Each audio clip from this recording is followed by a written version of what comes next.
মানে কমেন্টার রিপ্লাই না দিয়ে পারলাম না আমি, মানে সম্বোধন জানানোর আগেই আমি বলবো, দাদা কাজে ঢুকে পড়লাম, আশা শেষ। পিন্টু প্রমাণিক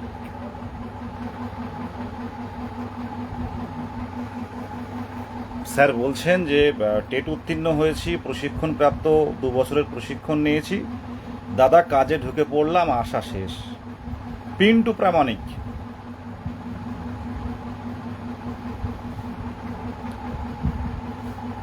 প্রত্যেককেই শুভ সন্ধ্যায় বলবো, যারা লাইভ দেখছেন, আমাদের প্রাইমারি টেট উত্তীর্ণ বন্ধু বান্ধবী সহ অনেক বাবা মা, বিভিন্ন জেলার টেট উত্তীর্ণ বাড়ির পরিবারের অনেকেই লাইভ দেখেন, সকলকে সশ্রদ্ধ প্রণাম, শ্রদ্ধা এবং প্রত্যেককেই সম্মান জানিয়ে লাইভ করছি।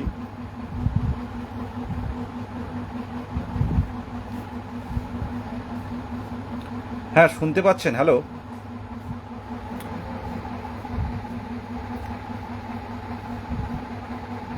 শুনতে পাচ্ছেন? একটুখানি একটু বলবেন আমার কথাগুলো, ভয়েস ঠিকঠাক শুনতে পাচ্ছেন কিনা।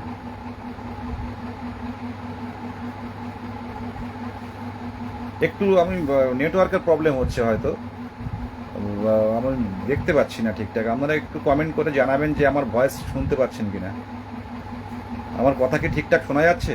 হ্যালো,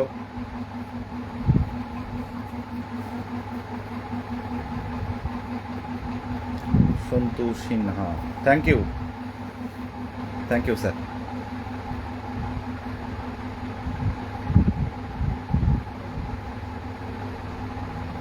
এবারে যে কথাটা বলছিলাম, প্রত্যেককেই প্রণাম, সশ্রদ্ধ প্রণাম, সম্মান জানিয়ে কয়েকটা কথা বলছি, একই কথা।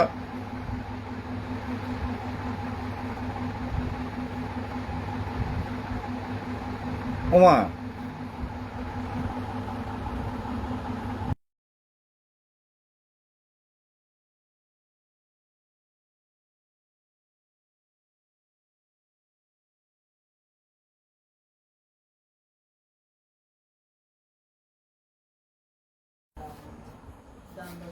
ফ্যানটা অফ করে দিলাম।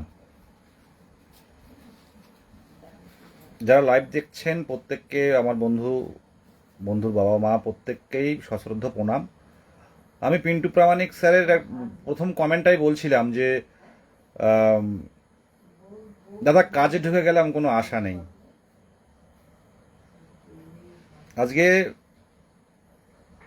যে সরকার, এর আগে সরকার যারা ছিল তারা তো আমাদের মেরুদণ্ডটা অলরেডি ভেঙে দিয়ে গেছে।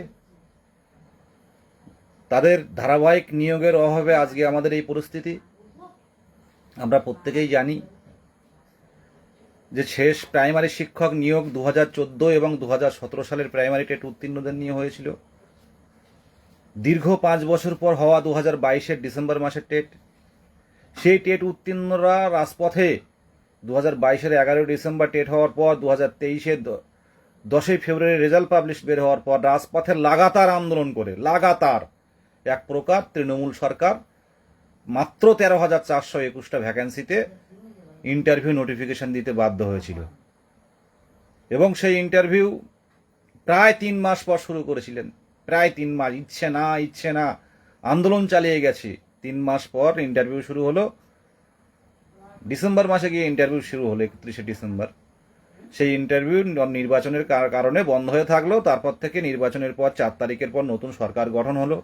সেই একইভাবে আমাদের চাতক পাখির মতো 4 তারিখের যে উৎফুল্লতা আমাদের প্রত্যেকের মধ্যে ছিল, ব্যক্তিগতভাবে যারা আমার সাথে নির্বাচনের আগে, সরকার পরিবর্তনের আগেও যারা কথা বলেছে, তারা বিষয়গুলো জানে যে নতুন সরকার আসলে যে কেন্দ্র রাজ্যের সাথে একটা অ্যাডজাস্টমেন্ট থাকবে, কেন্দ্র রাজ্যের সাথে একটা সমঝোতা থাকবে।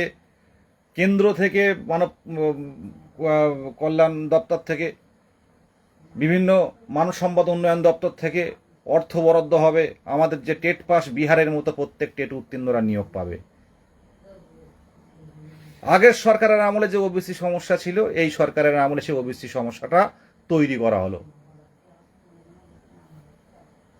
আজকের সরকার পরিবর্তন হচ্ছে, কিন্তু আমাদের অ্যাকচুয়ালি আমাদের বেকারত্বের জীবন, আমাদের বাবা মায়ের দীর্ঘদিনের কষ্ট, দীর্ঘদিনের তাদের স্বপ্ন, সমাজে বেঁচে থাকতে গেলে ছেলেদের এতদূর পড়িয়েছি, তাদের একটা চাকরি বাকরি হবে, গ্রাম অঞ্চলে প্রতিবেশী পাড়া প্রতিবেশী সবাই অপেক্ষা করে থাকে।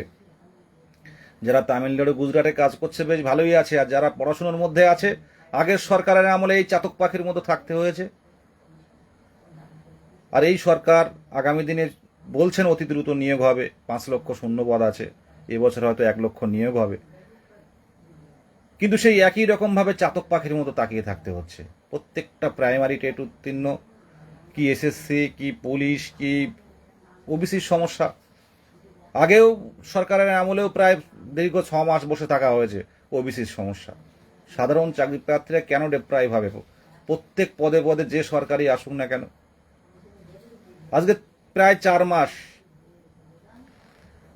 4 মাস হতে চললো। তো আমরা কিন্তু সরকারের বিরুদ্ধে কোনো রাজপথে নামিনি, সরকারের বিরুদ্ধে কোনো আন্দোলন করিনি। সরকারের বিরুদ্ধে গিয়ে নতুন সরকারের সময় দিয়েছি প্রায় 4 মাস সময়, 3-4 মাস সময়। আমরা কিন্তু আন্দোলন করিনি, আমরা সরকারের বিরুদ্ধে যাইনি। তারপরও প্রাইমারি নিয়ে কোনো কথা কোথাও বলা হচ্ছে না। আমরা একটা অন্যরকম একটা আনন্দে মজে আছি। নানান রকম সংবাদ আসছে দেখছি, ডিমের খেলা হচ্ছে দেখছি, নানান কিছু হচ্ছে। এগুলো কিন্তু আমরা দেখে যাচ্ছে, দেখে অভ্যস্ত। কিন্তু সাধারণ চাকরি প্রার্থী দীর্ঘদিন ধরে যারা প্রায় হয়ে আছে, তাদের কি হচ্ছে? আজকে 58,421 খুব সম্ভব ফর্ম ফিল আপ হয়েছে, যারা প্রত্যেকেই ট্রেনিং ক্যান্ডিডেট, ট্রেন, এবং প্রত্যেকেই টেট উত্তীর্ণ, TET TET, teacher eligibility test qualified. তারা যোগ্যতা রাখে, অন্য পরীক্ষার সাথে এই পরীক্ষা মেলে না। Group D, group C, clerk, এদের সাথে এই পরীক্ষা মেলে না। এরা প্রত্যেকেই টেট উত্তীর্ণ, প্রত্যেকেই প্রশিক্ষণ প্রাপ্ত, প্রত্যেকেই শিক্ষকের যোগ্যতা অর্জন করে ইন্টারভিউ আসার জন্য অ্যাপ্লিকেশন করেছে। সেখানে মাত্র 13,421। আর যে মানে দেখতে পাচ্ছেন যে বিষয়গুলো, মানে যেখানে উদ্বৃত্ত টিচার, সেগুলো সরিয়ে অন্য স্কুলে পাঠানো হচ্ছে। তাহলে প্রাইমারি টেট উত্তীর্ণ যারা দীর্ঘদিন বসে আছে, এদের অবস্থাটা কোথায়? এই 58,000-এর মধ্যে তো মাত্র 13,000 চাকরি পাবে। তাহলে বাদ বাকি ক্যান্ডিডেটের অবস্থা কি হবে তাদের এতদিন অপেক্ষা করার পর? সরকারের বোঝা উচিত এগুলো, এটা বোঝা উচিত। সব দিকে সবকিছু হচ্ছে। আগের সরকারের আমলেও লাইভ করেছি, আন্দোলন করেছি, এ সরকারের আমলে আন্দোলনে যায়নি, আন্দোলন করিনি আমরা, সময় দিয়েছি সরকারকে। আমরা তো বিরোধী কেউ নয়, আমাদের এমন সারাদিন সরকারের বিরুদ্ধে সমালোচনা করবে এটাও আমাদের কাজ নয়। তাহলে কি অবস্থা হয়ে যায় 13,421 এই ভ্যাকেন্সিতে নিয়োগ হলে তো প্রায় কত পার্সেন্ট আপনারা চাকরি পাবেন না দেখুন তো ভেবে। এতদিন অপেক্ষা করার পরে এই অবস্থা। আমরা তো 4 তারিখের আগেই ভেবেছিলাম যে বিজেপি সরকার আসলে কেন্দ্র রাজ্যের মধ্যে একটা মিল থাকবে, কেন্দ্র থেকে টাকা দেবে, বড় টাকা, সেখানে টেট উত্তীর্ণরা প্রত্যেকের আমরা নিয়োগ পাবো, এখানে রিজার্ভেশনেরও প্রয়োজন হবে না। কে OBC, A B, K SC ST, K EWS থেকে শুরু করে যারা আছে প্রয়োজন হবে না। 40,000 ভ্যাকেন্সি দিলে প্রত্যেকে, আমাদের দাবি ছিল যে 50,000 ভ্যাকেন্সি দেওয়া হোক। সেটা আপনারা ভালো করেই জানেন, আমি নতুন করে বলবো না। সেই আমলের শিক্ষামন্ত্রী মাননীয় ব্রাত্য বসু বলেছিলেন খাইয়ে দেওয়া হচ্ছে। তো আমরা বিধানসভা অভিযান করে তারপরে সন্ধ্যাবেলা গেছিলাম সেই প্রাক্তন শিক্ষামন্ত্রীর বাড়িতে। এগুলো ভোলার নয়। আন্দোলনটা আজকে অনেকে ভাবছে হয়তো আন্দোলন, এই সরকার আন্দোলন বা এই বিষয় নানান কিছু আমরা দেখতে পাচ্ছি। তো আন্দোলনটা আজকের নয়, আন্দোলনটা সেই 2023 সালের মার্চ মাস থেকে। আজকে প্রত্যেকটা ক্যান্ডিডেট একটা মানসিক একটা অস্থিরতার মধ্যে আমরা যাচ্ছি, শুধু আমরা না, সাথে আমাদের পরিবার। কি অবস্থা হচ্ছে এগুলো, গণতন্ত্রে এগুলো কি? এই রিজার্ভেশন, এই রোস্টার, এগুলো কিছুই প্রয়োজন হয় না যদি প্রাইমারি নিয়োগের ক্ষেত্রে বলবো আমি, কারণ এরা তো প্রত্যেকেই নিজের যোগ্যতা অর্জন করে এই ইন্টারভিউ দিতে এসছে। আদৌ বুঝতে পারছি না। আজকে পিএসসি চেয়ারম্যান একটা বক্তব্য রাখলেন, আমি তো বুঝতেই পারলাম না ব্যাপারটা, যে 18,000 শূন্য পদ, তার থেকে 13 লক্ষ আবেদন, তাতে 8,000 শূন্য পদে ও দ্রুত রোল আউট হবে। তো বিষয়টা কি আমার মাথায় ঢুকলো না। আগের দিন মুখ্যমন্ত্রীর বক্তব্য, সেখানে প্রাইমারির কথা দেখলাম না। শিক্ষামন্ত্রীর কাছে একবার কোশ্চেন করেছিলেন, উনি বললেন অতি দ্রুত। তা কোথায় কোথায় প্রত্যেকটা দিন যাচ্ছে, কোথায় এগুলো? আমরা কি বলতে পারবো না? আমরা কি গণতান্ত্রিক পদ্ধতিতে আমরা কি ট্যাক্স দিই না? কেন দীর্ঘদিন ধরে সেই 18 সাল থেকে অপেক্ষা করে থাকা ক্যান্ডিডেটরা দীর্ঘ 5 বছর পর 2000, আমি কোন সরকার আছে সেটা নিয়ে ভাবছি না, কোন সরকার গেছে সেটা নিয়ে, সরকার আর জনগণ আমরা সাধারণ, আমি সেই পরিপ্রেক্ষিতে কথাগুলো বলছি। 2018 সাল থেকে অপেক্ষা করে করে করে করে দীর্ঘ 5 বছর পর 2022-এ পরীক্ষা।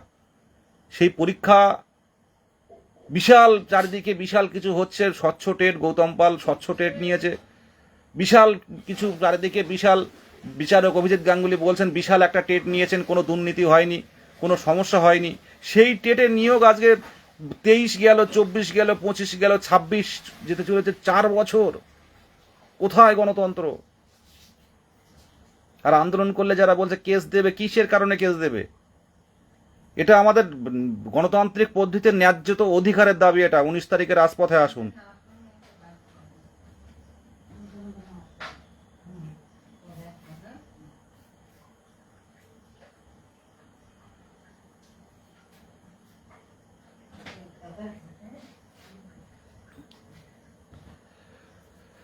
শুধু কিছু বলার নেই, পরিষ্কারভাবে জানাচ্ছি। এই আগেও আমলেও সব একই অবস্থা। এর পরেও দেখবেন যেসব ক্যান্ডিডেটরা চাকরি পাবে না, মানে এই 13,421, তার মধ্যে ইংলিশ মিডিয়ামের যারা আছে তারা বেরিয়ে যাবে। সেখানেও কিছু ভ্যাকান্সি কেটে থাকবে, সব তো বাংলা মিডিয়ামের নয়।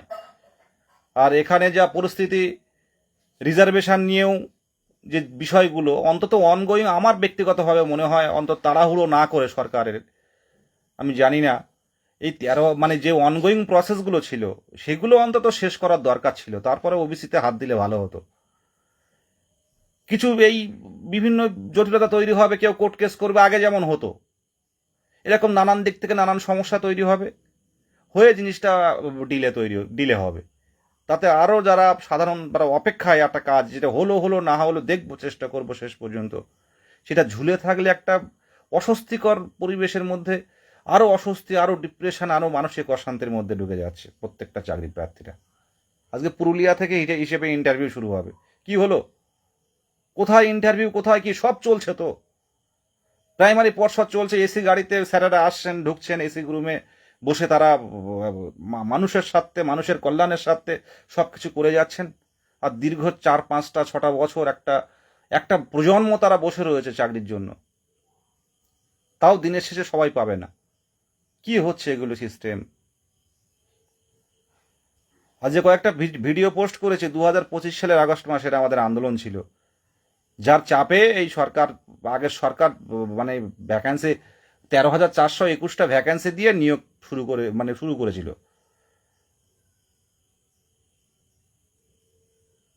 আচ্ছা, কেউ পাবে, কেউ হাসবে, এতদিন পর কেউ পেয়ে একটা দীর্ঘশ্বাস ছেড়েছে, স্বাভাবিক জীবনে চলে যাবে। এই মানসিক অস্বাস্থ্যকর জীবন থেকে তারা একটা নিজেকে এস্টাবলিশড হবে। আর ম্যাক্সিমাম ক্যান্ডিডেট চাকরি পাবে না। তাদের অবস্থাটা, তাদের পরিবারের অবস্থাটা কোথায় গিয়ে দাঁড়াবে? এ তো নর্মাল গ্রুপ সিডির পরীক্ষা না, আবারও বলছি। ভ্যাকান্সি বৃদ্ধিটা প্রধান। যারা অনেকেই ফেসবুকে দেখি এখন, অনেক দিন নিয়োগ না হয়, ফেসবুকে দেখি প্রচুর প্রচুর এখন মানে প্রচুর যারা কাটছাট, দীর্ঘ কাটছাট বিভিন্ন তথ্য দিয়ে তারা ফেসবুক পোস্ট করছেন রিজার্ভেশন নিয়ে। 7 না 17, 17 না 7, নানান কথা। আমাকে তো এখন 5 মিনিট পর পর ফোন আসে, মোটামুটি 5 মিনিট একটা ফোন কাটতে কাটতে আর একটা ফোন আসছে, বা কথা বলতে বলতে আসছে 7 না 17। আরে ভাই, 7-17 পরে হবে। সকলের নিয়োগ দাবি রাখো।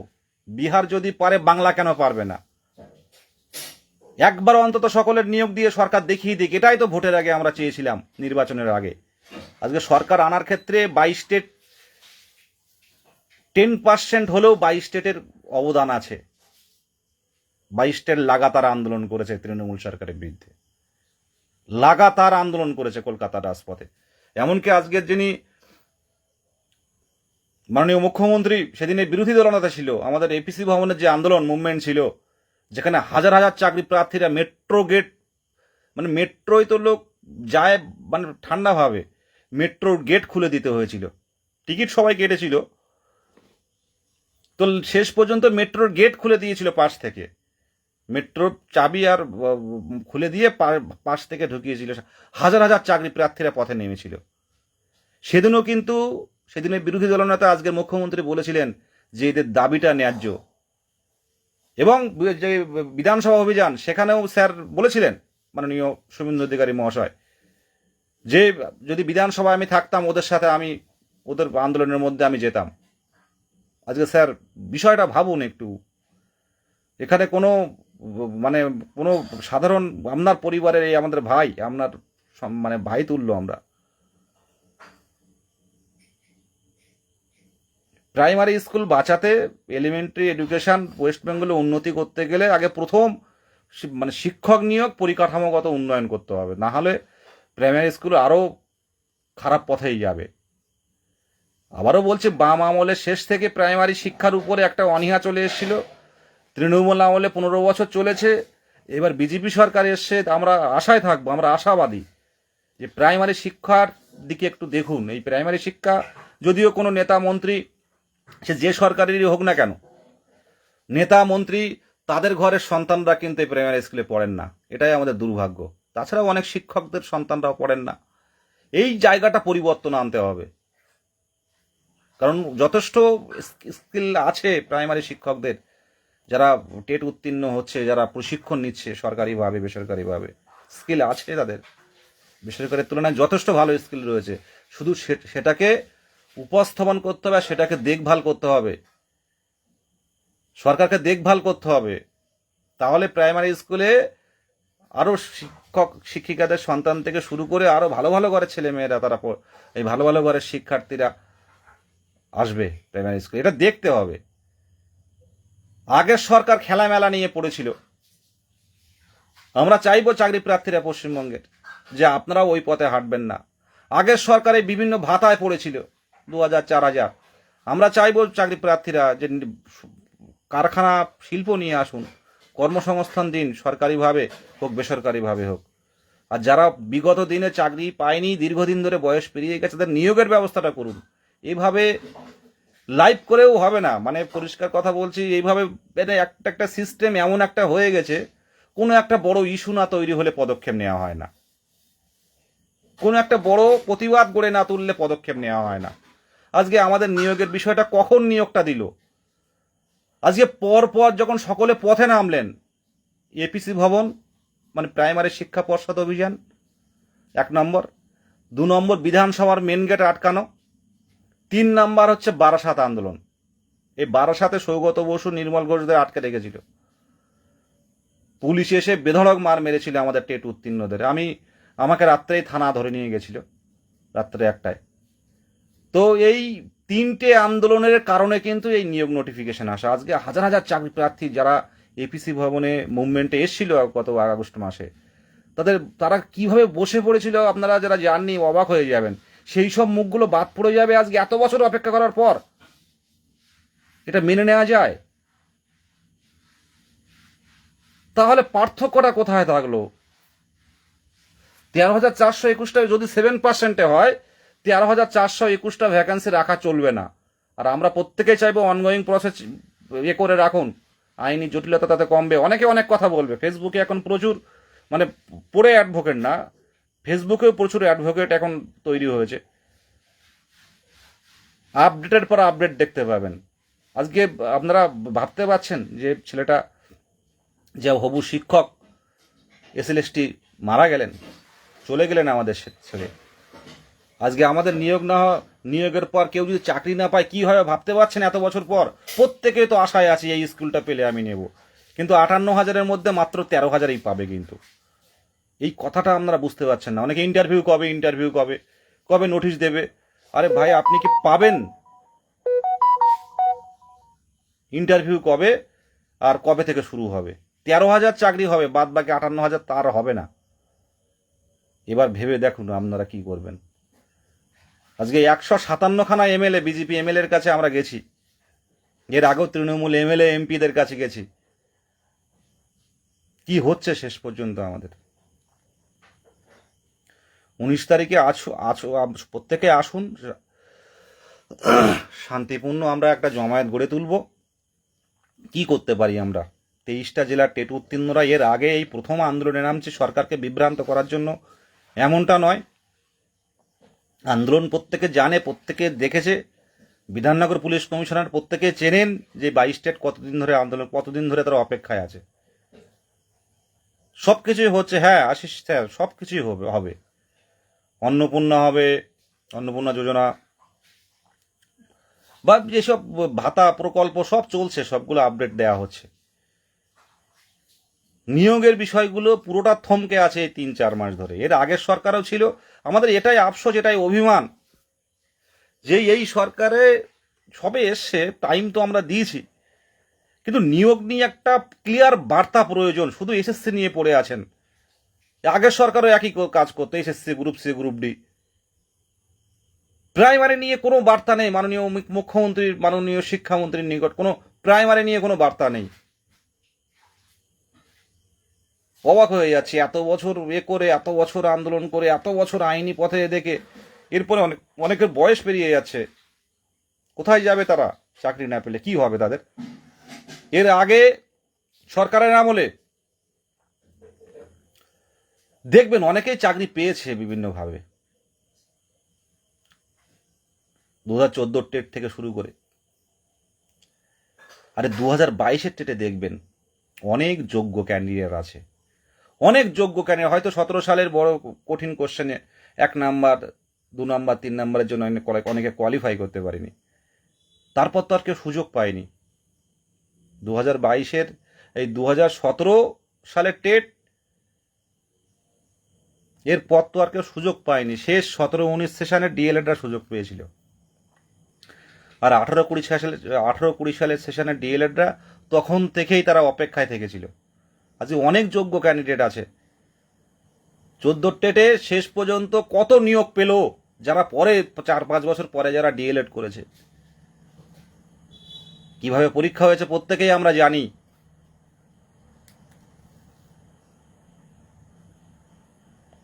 দু 2017 টেট ফ্রেশ ক্যান্ডিডেট যারা কোয়ালিফাই করে, তারা যথেষ্ট তারা যোগ্যতা সম্পন্ন। এই কথা শুনে অনেকে কন্ট্রোভার্সি তৈরি করবে, কিন্তু প্রত্যেকেই জানি আমরা 14 টেটে এমন কি মধু ছিল, সেখান থেকে প্রায় 3 থেকে 4 বার নিয়োগ হয়েছে। 16 সালে হলো, আবার করোনার সময় 16,500 হলো, আবার এই 2022 সালে এদের সঙ্গে হলো প্রায় 3 বার।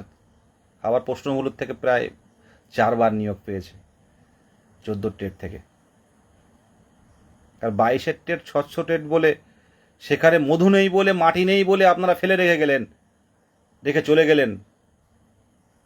আজকে মানে এই ফলটা ভুগতে হতো না যদি আমরা আরেকটু বুঝতাম। মানে যে ইন্টারভিউ দেওয়ার পর প্রত্যেকেই জানেন তো, বাঙালি অনেকেই বলে খুব আন্দোলন করে, কিন্তু বাঙালি প্রথম দিকে আন্দোলনে নামে না। বাঙালিদের বুঝতে একটু সময় লাগে, একটু দেরিতেই বোঝে। আগে দেখে 10-15 জন রাজপথে আসুক, তারপর আমি যাব। আজকে যাব না, তোমরা যাও, আমি আসছি। আজকে লাস্ট যে 3টে আন্দোলন করলাম আমরা, প্রত্যেকের দেয়ালে পিঠ থেকে গেছে, সবাই পথে এসেছিল, উত্তরবঙ্গ থেকে শুরু করে প্রত্যেকেই। আরে বাড়ির কাছে কলকাতায় বাড়ি, অনেকে আন্দোলনে আসতো না। আজকে দেয়ালে পিঠ থেকে গেছিল বলে লাস্ট 3টে আন্দোলন করে নোটিফিকেশন ছিনিয়ে আনা হয়েছে। আজকে জানেন বিভিন্ন আধিকারিকরা কি বলে? আমরা যখন আন্দোলনে যেতাম প্রথম দিকে বেশি 1-1.5 হাজার নিয়ে, তখন বলতো তোমাদের পাস করেছো প্রায় তোমরা 49,000-এর মতো, তাহলে তোমরা এই তোমাদের 1,500 জন কেন নামো? তাহলে বাদ বাকি জন কি ভুল? এই প্রশ্নটাই ওনারা করতেন, যে বাদ বাকি জন ভুল, তোমরা 1,500 জন কি সবচেয়ে বেশি বোঝো? এবার যখন শেষ দিকে যখন সবাই পথে নামা শুরু করলো, তখন কিন্তু সরকার, সেই আমলের সরকার এক প্রকার বাধ্য হয়েছিল যে এবার নিয়োগটা দিতে হবে, নাহলে পুজো প্যান্ডেলে গিয়ে আমরা আর মানে পুজোর ঠাকুর মানে উদ্বোধন করতে পারবো না। তাই শ্রীমতী মমতা ব্যানার্জি ম্যাডাম নিয়োগের বিষয়টা বলে দিল যে কোনো মতে ভ্যাকান্সি দিয়ে, তাড়াহুড়ো করে ভ্যাকান্সি দিয়ে ওই দিনই পুজোর ছুটি ঘোষণা করলো। ওই পুজোর রেশ কাটতে কাটতে আমাদের 3 মাস পেরিয়ে গেল। এই 3 মাসের মধ্যে একটা আরো জোরালো পথে নামা দরকার ছিল, কিন্তু প্রত্যেকেই আমরা ভয় পাই যে পুলিশ গেলে কেস দেবে। আজও পাচ্ছি যে পুলিশ গেলে কেস দেবে। ন্যায্য অধিকারের দাবিতে নামছি আমরা। আজকে ওই কত বাবা মা তার সন্তানের দেখে যেতে পারেনি, কত বাবা মায়ের সন্তান দেখে যেতে পারেনি, ছেলে পাশ করেছে, আন্দোলনে যাচ্ছে, এই দেখতে দেখতে তারা হারিয়ে গেছেন। সামনের দিন অনেক বাবা মা এইভাবে যাবেও, ছেলে সাকসেস দেখে যেতে পারবে না যদি এরকম চলতে থাকে। পরিবর্তন চাই। 4 তারিখের পর যে উৎফুল্লতা আনন্দ ছিল, কিন্তু আনন্দটা কিন্তু আমাদের মধ্যে হারিয়ে যাচ্ছে। সরকার বিরোধিতা করা আমাদের কাজ না, এই ফেসবুক লাইভের মাধ্যমে তুলে ধরছি। সিস্টেমটা ঠিকভাবে চলুক, গণতান্ত্রিক সিস্টেমটা চলুক, নিয়োগ হোক, সাধারণ চাকরিজীবীরা মানে সাধারণ চাকরি প্রার্থীরা নিয়োগ পাক, স্কুলে যাক, তাহলে তো উন্নয়ন বলা হবে এটাকে। শুধু ভাতা দিলাম এটা উন্নয়ন না। আগের সরকার এই খেলা মেলা ভাতা দিয়ে কাটিয়েছে। আপনারা কিছু কিছু ক্ষেত্রে দেখলাম সেই নাম পরিবর্তন করে চালাচ্ছেন। রাজ্যের এই দীর্ঘদিন নিয়োগ হয়নি। চাকরি প্রার্থী, SLST, SSC, পুলিশ, প্রাইমারি, এদের নিয়োগটা দিন ঢালাও, তারপর যা করবেন ধীরে ধীরে আস্তে আস্তে করবেন। কর্মসংস্থান না দিলে এই বেকাররাই তো এরাই জ্বলছে পুরোপুরি। আপনারা দেখলেন ভালো করে যে ডিএ দেবে, ভালো কথা, সরকারি কর্মচারীরা এর আগের সরকারের আমলে আন্দোলন করেছে, এই সরকারের আমলে হয়তো আন্দোলন করবে না, ডিএ পেয়ে যাচ্ছেন। কিন্তু চাকরি প্রার্থীদের কি হবে? ভ্যাকান্সি বৃদ্ধি করুন, যারা যোগ্যতা অর্জন করেছে, ট্রেনিং নিয়েছে, তাদেরকে চাকরি দিন। এটা আমাদের অনুরোধ। এটা আমাদের মানে সেই সময় আপনাদের হয়নি, আপনাদের বিরুদ্ধে গিয়ে আন্দোলনে গিয়ে চোখে চোখ রেখে আন্দোলন করা সেই সময় হয়নি। মাত্র 3-4 মাস এসছেন। তবু এই 3-4 মাসে আপনারা পিছনের দিনের তো আমাদের সাথে ছিলেন, আমাদের আন্দোলন দেখেছেন, আমাদের দাবিগুলো আপনাদের অবগত। চাইলে এটা আপনারা 6 মাসের মধ্যে নিয়োগ দিতে পারেন, ভ্যাকান্সি বৃদ্ধি করে কোনোভাবে একটা ইন্টারভিউ নিয়ে। ডেমনস্ট্রেশন দেবে একটা ইন্টারভিউ, পর্যাপ্ত ভ্যাকান্সি থাকলে নিয়োগ হয়। আচ্ছা 2014 সালের কথা ভেবে দেখুন, 2014 সালে কত নিয়োগ হয়েছিল? প্রথমে হচ্ছে প্রায় 49,000 নিয়োগ হয়েছিল, যারা শুধু নাম, ডেমনস্ট্রেশনও অনেকের হয়নি, যেটা আমি শুনলাম মানে কলকাতা হাইকোর্টের একটা হিয়ারিংয়ে। তো কি হলো? সেখানে ট্রেনিং ক্যান্ডিডেট কম ছিল, প্রত্যেকেই চাকরি পেয়েছে। আজকে সমাজে যে বৈষম্যটা আনবেন না, নতুন সরকারের কাছে অনুরোধ, সমাজে বৈষম্যটা আনবেন না। এতদিন অপেক্ষা করার পর 13,000 জন চাকরি পাবে, আর বাদ বাকি 58,000 ক্যান্ডিডেটের মধ্যে 1/3 তারা স্কুলে ঢুকবে, আর বাকি জন সবাই সেই যন্ত্রণায় ছটফট করবে, পরিবারের দিকে তাকাতে পারবে না। দলমত নির্বিশেষে প্রত্যেকে নিয়োগটা দিন প্রত্যেকেই। এই আমলে চাকরি পেলে সে যেই হোক না কেন, আপনার চরম বিরোধী হলেও, এই সরকারের চরম বিরোধী হলেও এই আমলে চাকরি পেলে সে কিন্তু বাড়িতে গিয়ে একটাই কথা বলবে যে তৃণমূল আমাকে চাকরি দেয়নি, বিজেপি সরকার চাকরি দিয়েছে। তাই এই জীবনটা আমি যতদিন বাঁচবো এই সরকারের পাশে থাকবো, এটা প্রত্যেকেই বলবে। শুধু বিরোধিতা নয়, বিরোধিতাটা কাজ নয়। একটু মানুষের এর আগে তৃণমূল আমলে নিয়োগ হয় না, আমরা দেখিয়ে দিন প্রত্যেকেই। এই সরকার মানুষের প্রত্যাশাকে দাম দেবে, এটা তো মাননীয় শিক্ষামন্ত্রী বলেছেন। মানুষের প্রত্যাশাকে প্রাধান্য দেবে, শুধু কথার কথা নয়, বাস্তবে দেখতে চাই। দিদির মতো ডবল ডবল চাকরি দেবো, ডবল ডবল চাকরি হবে। কই ডবল ডবল লাস্ট বলে গেলেন যে মশলা মুড়ির দোকান করতে। এর চেয়ে দুর্ভাগ্য আর কি হতে পারে? চপের দোকান করতে, চপ ভাজুন, একটা কৌটোয় কিছু মুড়ি ফুড়ি নিয়ে চপ ভাজুন, ভালো ইনকাম হবে। আজকে দিন বাড়িতে বসে চপ খাচ্ছেন। তাই মানুষের রায় 1 দিন 2 দিন 3 দিন 4 দিন 5 দিন দেখবে। নিয়োগ দিন ঢালাও, যে এই 50,000 নিয়োগ দিলাম, কি মানে তৃণমূল সরকার প্রথমে এসে, আমি সরকারের ভালো মন্দ বিষয়টা যাচ্ছি না, সে যে ভাই হোক, দুর্নীতি হোক, যা হোক, 50,000 নিয়োগ দিয়েছিল, 49,000। আপনারা তো কোনোভাবেই দুর্নীতি নয়, কন্ট্রোভার্সি নয়, আপনারা স্বচ্ছতা নিয়োগের সাথে যুক্ত, স্বচ্ছ নিয়োগ দেবেন, একটা বড় নিয়োগ দিন, এটা দাবি আমাদের। দাবি, বিভ্রান্ত হওয়ার জায়গা নেই।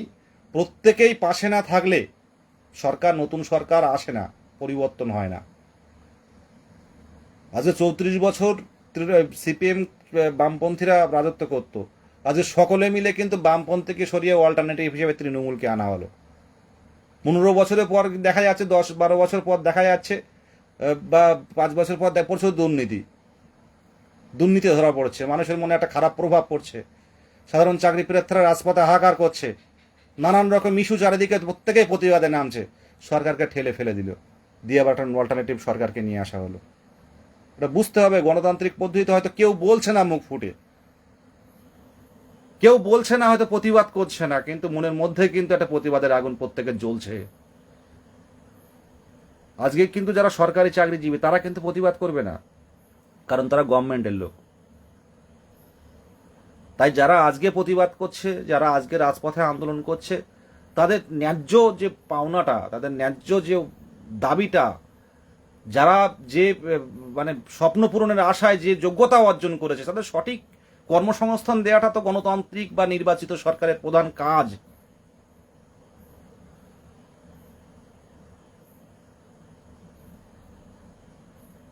আজকে একই পথে চললে কি করে হবে? কেউ মারা গেলে আজকে হচ্ছে, মানে আজকে কেউ মারা গেলে, আমরা দেখেছি এর আগের সরকারের আমলে যে কেউ মারা গেলে পার্টির লোক গিয়ে আগে তাকে বাড়িতে চাকরি দেওয়া, টাকা দেওয়া হচ্ছে।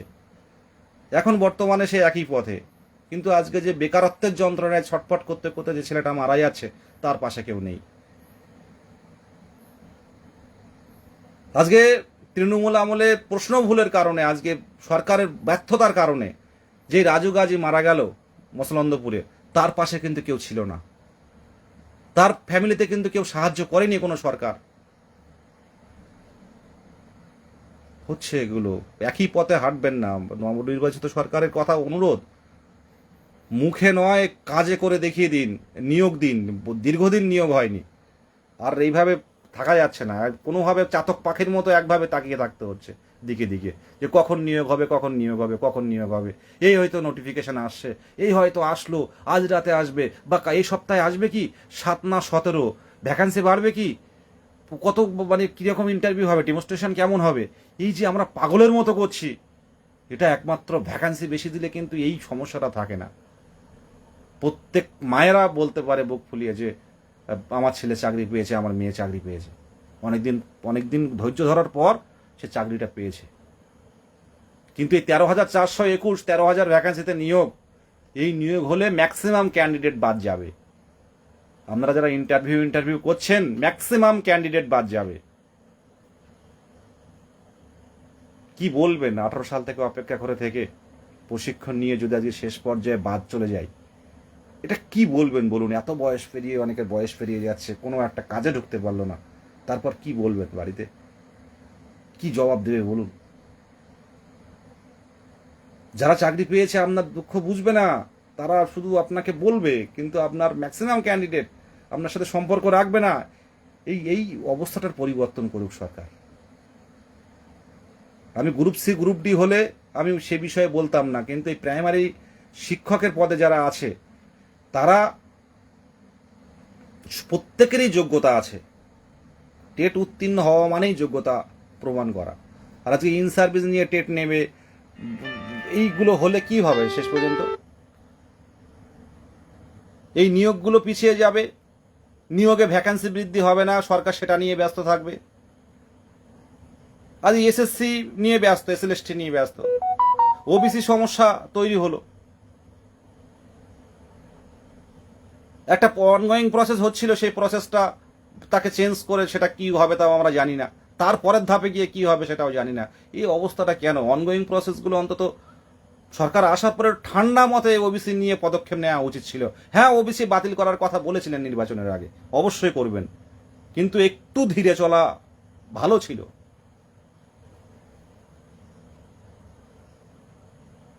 কেউ চাকরি পাবে, এক শ্রেণী পাবে না, এই হচ্ছে ব্যাপার। এর আগের লাইভেও বলেছে মানুষের গড় আয়ু সব এক, কিন্তু যোগ্যতা অর্জন করার পর যখন কেউ চাকরি পায় না, বা বাদ চলে যায়, বা পাশে বন্ধু পাচ্ছে সে পাচ্ছে না একই নাম্বার থাকা সত্ত্বেও, এটা খুব দুঃখজনক ব্যাপার। মানুষের জীবন তো একটা, এই কষ্ট বুকে করেই কিন্তু হারিয়ে যেতে হবে। কাজে কত মায়েরা অপেক্ষা করছে জানেন, কত বাবারা দেখতে দেখতে হারিয়ে গেছে, কত মায়েরা অসুস্থ, সন্তান টিউশনি পড়িয়ে কোনোভাবে চালাচ্ছে, যে মা ওয়েট করে এবার হবে, এবার হবে, এবার হবে করতে করতে 23 গেল, 24 গেল, 25 গেল, 26 যাবেও। যেহেতু নতুন সরকার স্বচ্ছতা নিয়ে চলছে, দরকার প্রয়োজন হলে প্রত্যেকটা ডিপিএসসিতে, দরকার ডিএম অফিসে আমাদের ইন্টারভিউ নেওয়ার ব্যবস্থা হোক। 1 মাসে ইন্টারভিউ শেষ হয়ে যাবে এসএলএসটির মতো। শুধু এসএলএসটি এসএসসি গ্রুপ সিডি নিয়ে পড়ে থাকলে হবে না। প্রাইমারি নিয়ে কেউ কোনো কথা বলছেন না, আর প্রাইমারি নিয়েই কিন্তু সমস্ত ইয়ে হচ্ছে, প্রাইমারি দুর্নীতি, প্রাইমারি দুর্নীতি। কিন্তু প্রাইমারি শিক্ষক যে হাফ ইন্টারভিউ হয়ে পড়ে আছে, তাদের প্রধান দাবি ভ্যাকান্সি বৃদ্ধি, সেটা কেউই বলছেন না। এটা অবাক হয়ে যাচ্ছে আমরা। হয়তো এই সপ্তাহে কিছু না কিছু আসতে পারে, বা এই মাসের মধ্যে, আমি এর আগেও বলেছি যে কারণ একটা ক্লারিফিকেশন চলে এসছে অলরেডি। এসে কি হবে? ইন্টারভিউ দেবেন, সবাই আনন্দ করবে, ইন্টারভিউ দেব, প্রত্যেকেই ভেবে নিয়েছে আমি চাকরি পাবো। প্রত্যেকে নিজের জায়গায় ভাবছেন যে আমি রাম, আমি চাকরি পেয়ে যাচ্ছি, আমি রহিম, আমি চাকরি পেয়ে যাচ্ছি, আমি অনিমেষ, আমি চাকরি পেয়ে যাচ্ছি। কিন্তু জায়গাটা তো অনেক কঠিন।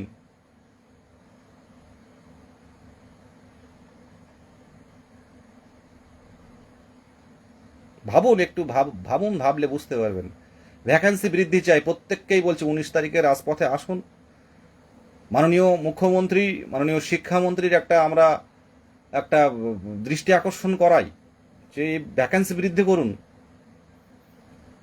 আপনি অনেকে বলছেন, প্রথম দিকে ভ্যাকান্সি নিয়ে প্রচুর বলেছিলেন, প্রচুর ভ্যাকান্সি রয়েছে।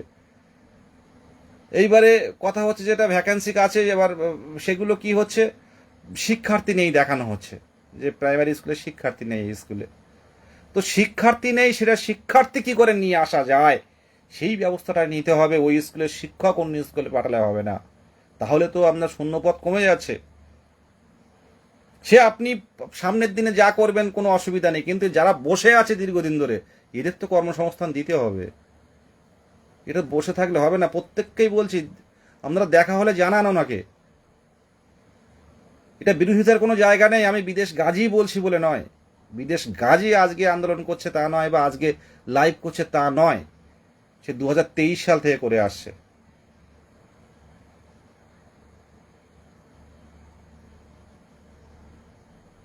গাজী বলেই যে চিৎকার করছে এটাও নয়, 23 সাল থেকে আন্দোলন করে আসছি। যে আগের সরকার, সেই সরকারের আমলেও 1% আমি কোনো বেনিফিট পাইনি। সরকার সরকার, আর আমরা চাকরি প্রার্থী।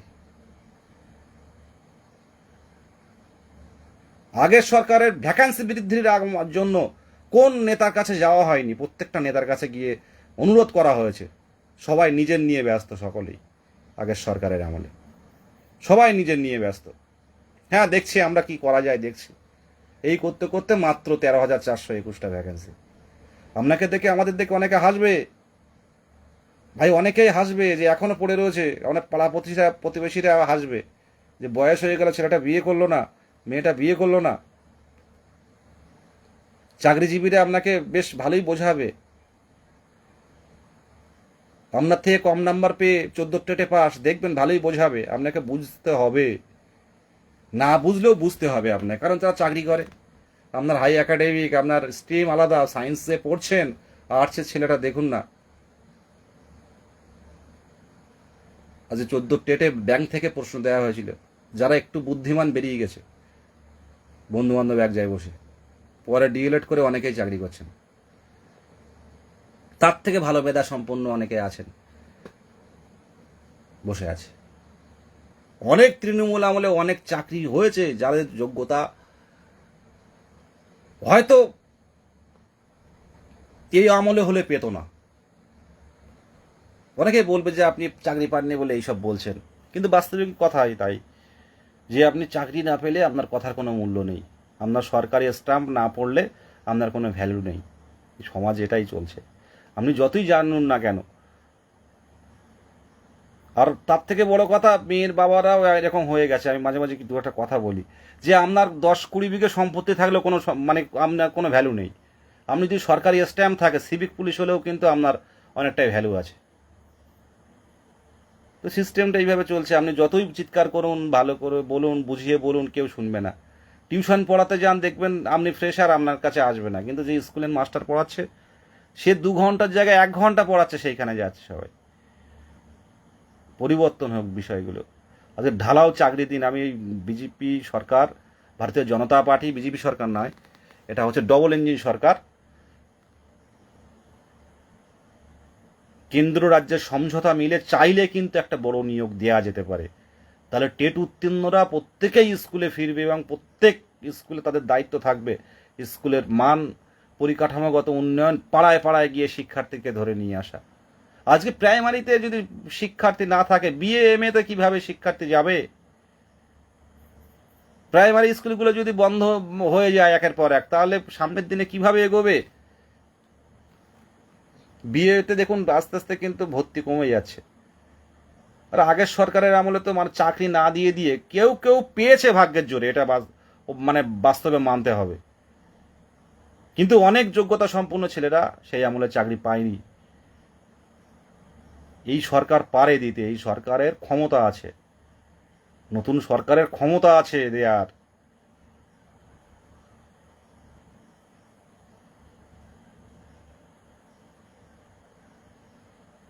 এই যে দেবী দত্ত, পূর্ব মেদিনীপুর বাড়ি, আঙ্কেল একটাই মেয়ে, তাকে সাথে করে নিয়ে কলকাতার রাজপথে আন্দোলন করেছেন। কলকাতার রাজপথে আন্দোলন করতে এসছেন 2বার। এমনকি এরকম ভিডিও করে সেই সময় মুখ্যমন্ত্রী মমতা ব্যানার্জি মহাশয়ের নিকট আবেদন জানিয়েছেন যে 50,000 ভ্যাকান্সিতে নিয়োগ দিন ম্যাডাম, আমাদের মেয়েরা চাকরি পাক, ছেলেরা চাকরি পাক। সেই মানুষটা কিন্তু আজকে প্রায় 1 বছর হলো মানুষটা কিন্তু হারিয়ে গেছেন আমাদের থেকে। এই পার্থ, তার বাবা দেখতে দেখতে তার বাবা হঠাৎ স্ট্রোক হয়ে বাবা কিন্তু হারিয়ে গেছেন। যেমন অনেকেরই বাবা কিন্তু দেখেছে ছেলের পাশ করেছে, কিন্তু চাকরি দেখে যেতে পারেনি। আজকে একটা বাবা মা কি চায় যে সন্তানের মানে একটা কোনো না কোনো একটা মানে এস্টাবলিশড হওয়া, যে কিছু না কিছু করে খাচ্ছে, একটা বিয়ে করছে, সংসার করছে, বাচ্চা হচ্ছে, এটাই তো স্বাভাবিক জীবন। সেই জায়গায় চাকরি পেতে পেতে যদি 30, 32, 33 বছর বয়স চলে যায়, একটা মেয়েদের, প্রচুর অনেক মেয়েদের দেখি আমি, প্রায় 27, 28 বছর পেরিয়ে গেছে, অপেক্ষায় অপেক্ষায় অপেক্ষায় স্বাবলম্বী হবে। তো এই অবস্থাটা তৃণমূল সরকারের আমলে হয়েছে। সেই একই অবস্থা যদি এই সরকারের আমলে হয়, এই নবনির্বাচিত সরকারের আমলে হয়, তাহলে পরিবর্তনটা কি হলো? ঢালাও নিয়োগ চাই, ঢালাও। এখানে এত রিজার্ভেশন নিয়ে এত ঝামেলার কি আছে? রিজার্ভেশন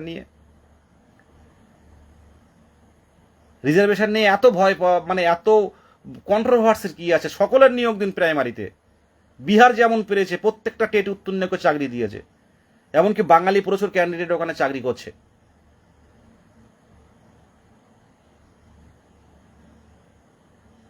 আপনারা বাড়িতে বসে থাকবেন, আপনারা বলুন যেখানে মাননীয় শিক্ষামন্ত্রী যাচ্ছেন, মাননীয় মুখ্য, যে আপনারা কেন দিচ্ছেন না? আর ভ্যাকান্সি নেই মানে অবশ্যই ভ্যাকান্সি রয়েছে প্রাইমারিতে, প্রত্যেক প্রাইমারিতে এবার পঞ্চম শ্রেণী ইনক্লুড হবে। আপনাদের যদি সদিচ্ছা থাকে অবশ্যই এই প্রায় 35-40 হাজার ক্যান্ডিডেটকে আপনারা চাকরি দিতে পারেন। টেট নিয়ে কি হবে? আরও কিছু ক্যান্ডিডেট পাস করবে। আমরা আগের সরকারের মতো আমরা এসে চাতক পাখির মতো বসে থাকতে চাই না। নিয়োগ দিন, পরিষ্কার কথা, ঢালাও নিয়োগ দিন। রিজার্ভেশনে কে 17% পাবে, কে 7% পাবে, এটা নিয়ে কন্ট্রোভার্সি চলছে। এর মধ্যে দৌড়াদৌড়ি হবে, এর মধ্যে যার কপালে হবে 13,000 চাকরি পাবে, বাদ বাকি কেউ পাবে না। 60,000 ক্যান্ডিডেট, বাদ বাকি কেউ পাবে না। তাহলে কি হলো দিনের শেষে? একটা কম্পিটিশন কি করে হলো? শুধুমাত্র ভ্যাকান্সির অভাবে অনেক যোগ্যতা সম্পন্ন ক্যান্ডিডেট বা এই দীর্ঘদিন পর বাদ চলে যাবে। দাদা ইন্টারভিউ কবে? দাদা ইন্টারভিউ শুরু হবে কবে? আরে ইন্টারভিউ শুরু হওয়াটা বড় ফ্যাক্টর নয়, ভ্যাকান্সি বৃদ্ধিটা আগে দরকার। ইন্টারভিউ শুরু হওয়ার সময় চলে এসছে, ইন্টারভিউ শুরু হওয়ার সময় চলে এসেছে। আপনারা এটা আমি বলে দিচ্ছি। কিন্তু সামনের দিনে কি হবে, ভ্যাকান্সি বাড়বে কি বাড়বে না, এটার জন্য আমাদের পদক্ষেপ নিতে হবে। সবাই নিজের নিজের কাজ নিয়ে ব্যস্ত, সবাই নিজে ছুটছি আমরা। যাই হোক, অনেকক্ষণ লাইভ হলো, প্রায় পাকা 1 ঘন্টা কথা বললাম। ভালো থাকার কোনো পণ নেই, প্রত্যেকে ভালো থাকবেন যে বলবো, চেষ্টা করুন ভালো থাকার। আগামী দিনে হয়তো ভালো কিছু হবে। টেট উত্তীর্ণ এরকম আশায় চাষা, এরকম একটা ব্যাপার আছে না? তো টেট উত্তীর্ণ হয়তো আগামী দিনে কেমন হবে জানি না, ইন সার্ভিসদের পাস করানোর জন্য কোশ্চেনের মানও কেমন হবে জানি না। তো এই নিয়োগ যদি পরপর হয়তো এবছরে দুটো নিয়োগ পাবো না আমরা, কারণ মার্চে গিয়ে শেষ হয়ে যাচ্ছে। হয়তো এবছর একটা নিয়োগ হলো, আবার হয়তো পরে কখন হবে সেটা দেখা যাক। মাননীয় শিক্ষামন্ত্রী তো বলছেন যে প্রত্যেকবার যেমন পুজো হয় তেমন প্রত্যেকবার পুজোর মতো আমরা প্রত্যেকবার পরীক্ষা নেব। খুব ভালো কথা, উনি তো খুব সুন্দরভাবে তুলে ধরেন, সেটা আমাদের খুব ভালোই লাগে। এটা বাস্তবে আমরা দেখতে চাই। আর সবচেয়ে বড় কথা নয়, প্রাইমারির ভ্যাকান্সি নিয়ে কোনোরূপ সমঝোতা চলবে না, প্রাইমারি ভ্যাকান্সি বৃদ্ধি করতে হবে। এটুকু বললাম, এটা আমাদের অনুরোধ আর এটা আমাদের দাবি। এর আগেও ছিল, ইন্টারভিউ চলাকালীনও আমাদের আন্দোলন হয়েছে 2025 সালে। আজও সেই একই দাবি, ভ্যাকান্সি বৃদ্ধি করতে হবে, সাধারণদের কিছুটা চাকরি দিন, মুখে হাসি ফুটুক। এটুকু বলে আমি আপাতত শেষ করলাম। সামনের দিনে অবশ্যই দেখা হবে, 19 তারিখে আসুন। শান্তিপূর্ণ আন্দোলন, প্রত্যেকেই হবু শিক্ষক, সেইভাবে পথে নামতে হবে। ভয়ের কোনো কারণ নেই, ন্যায্য অধিকারের দাবি এর আগেও আসছি। গণতান্ত্রিক নির্বাচিত সরকার, আর নির্বাচিত সরকার এই ডেমোক্রেসি সিস্টেমে একটা শান্তিপূর্ণ মহা মিছিল, এটা একটা ডেমোক্রেসির পার্ট। এটা নিয়ে আপনারা ভয় পাবেন না কোনোরূপ। এটা বলেই শেষ করছি। প্রত্যেকে ভালো থাকবেন, শুভরাত্রি। আর অপেক্ষা করুন, আর প্রত্যেকে নিজের জায়গা থেকে হবু শিক্ষক, রাজপথে আসুন, রাজপথে আসুন। এটা আমাদের ন্যায্য দাবি, এটা আমাদের নিয়ে কিছুই বলা হচ্ছে না। আমরা সরকারকে 3-3.5 মাস সময় দিয়েছি। আমরা কিছু শুনেছেন কি প্রাইমারি শিক্ষক নিয়ম নিয়ে কবে কি হবে? এই প্যানেল বের হবে যেদিন, সেদিন বুঝতে পারবেন কষ্টটা কোথায়। কেউ পাবে আর কেউ পাবে না। কেউ হয়তো ফেসবুকে লিখে দেবে, এখন তো সবাই ফেসবুক রিলেটেড বেশি, যে অ্যাসিস্ট্যান্ট স্টার্টাস জব, এই স্কুল অ্যাসিস্ট্যান্ট টিচার। আর কেউ হয়তো প্যানেলের নাম খুঁজে পাবে না। আজকে একটু ফিল করুন না, কত পড়বেন আপনি? ভ্যাকান্সি এত কম, ভ্যাকান্সিতে এত কম্পিটিশন। আপনি আধিকারিকদের কাছে যাবেন, তারা বলবে যে 3টে ভ্যাকান্সি আমি লড়াই করেছি, তার মধ্যে আমি পেয়েছি, এরকম কিন্তু আধিকারিকরা বলেন। যে আপনাদের ভ্যাকান্সি তো অনেক আছে, আপনি যাবেন দেখবেন বলবে যে 4টে ভ্যাকান্সি ছিল, তার মধ্যে লড়াই করে আমি পেয়েছি। খুব ভালো কথা, কিন্তু দিন পাল্টেছে, প্রত্যেকে প্রশিক্ষণ নিয়েছে, আর সবচেয়ে বড় কথা এতদিন অপেক্ষা করেছে, তারপরে বাদ চলে যাওয়াটা এর থেকে খারাপ আর কিছু হতে পারে না। তার চেয়েও এই প্যানেলের নাম থাকাটা এর থেকে দুর্ভাগ্যের আর কিছু হতে পারে না। এই কারণেই এই চাকরিটা দরকার এই প্যানেলে প্রত্যেকেরই। প্রত্যেকেই ভালো থাকবেন, সামনের দিনে চেষ্টা চলবে। শুধু প্রত্যেকেরই সঙ্গবদ্ধ, প্রত্যেকের ঐক্যবদ্ধতা আমাদের কাছে খুবই গুরুত্বপূর্ণ। ধন্যবাদ।